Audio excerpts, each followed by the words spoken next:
Well, good morning, Eddie. And I'm on my walk into work from the metro station.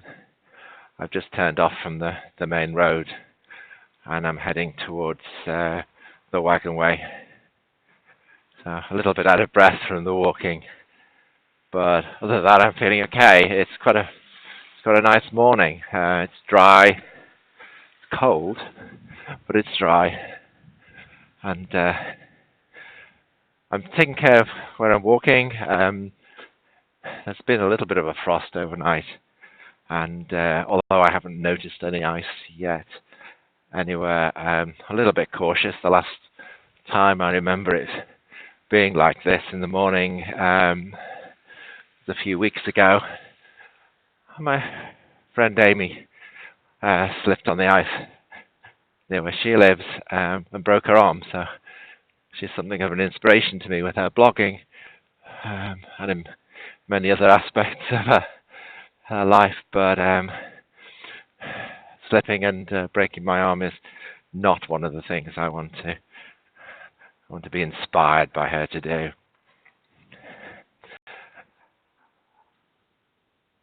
I went for coffee when I left the house this morning before I got the train. I went across to Costa Coffee as you usually do. Um, had a coffee, caught up on my diary, my journal. I didn't get a chance to write anything at lunchtime yesterday, as I sometimes do, because of the workshop I was on at work. And it's interesting because as I'm settling into doing these recordings, it's almost like an additional journaling technique that I might use. I mentioned Amy a minute ago. She's been doing a daily video vlog each day through December, and I caught up watching hers from yesterday while I was having my coffee this morning. And that's what kind of made me realise that that's almost what I'm doing with these audio clips, or it could be. I've been keeping a written diary every day since I was 14 years old. When your parents get you a diary for Christmas. Well, that's what my mum and dad had done. I think there'd probably been a few years before that when they'd bought me a diary and I hadn't done anything with it, but for some reason that particular year caught, and it was one of those really tiny little pocket diaries when you get a week to a spread, so you have a tiny space in there to write anything. I was 14 years old. I was at school. I haven't looked at those early diaries for a while, but I do remember that they were written in tiny writing to squeeze in as much as possible. But it's really just about what lessons I had at school that day, what was on TV. That was about it. Over the years, I've used different size diaries. I had those little pocket ones for a few years. From the age of 18, so it would have been 1979, when I went to university, I actually had a slightly larger diary. I think that might have been still 1 week to a spread, to a double page spread. I'm not sure. But from I think the year after that, and for a number of years, I did move up to larger formats. I just had more that was going on for me that I could fit into the much smaller sort of diary format. I know for a long time I switched to using data page, one day to a page diaries, and I used the ones which were sold by W.H. Smith's store. I like the idea of having a consistent format, a consistent look, really, so I would get the brown covered one day to a page dated diaries, and I used those for a long time. I had several A5 diaries, and then And that still wasn't enough, so I moved up to A4. So I was writing, on average, through the year, sort of one A4 page per day. I did that for quite a few years, and then at a certain point realized that I wasn't writing so much anymore. So I moved back down to A5 for a while. Then I discovered that, or realized that I wasn't writing like an A4 page every day, but I was writing more than an A5 page. So I tended to end up having to stick additional pages into the diary to get me through the year. And then, I mean, you could probably see where this was leading, but it got to 3 years ago, 3 years ago. I was like, this just sort of wasn't really working for me. So what I did was I switched to using a blank notebooks. So I moved to the Moleskine, hardback Moleskine ruled notebooks. And that's been great. I really like that approach. They're undated, they're just blank. So there's no sense of, you know, however many pages to use per day. I just start wherever I start. For the entry for the day, I'll just date the entry, date and time. Usually record where I am when I'm writing. It's usually either Costa in the mornings or at work, sometimes at home. And I'll just write. And I'll write as much or as little as I feel I need. There's no sense of writing too much or too little.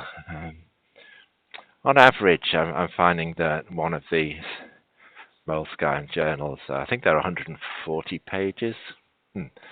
Might need to check that. Well, that's been, I think, sort of 2 to 3 months.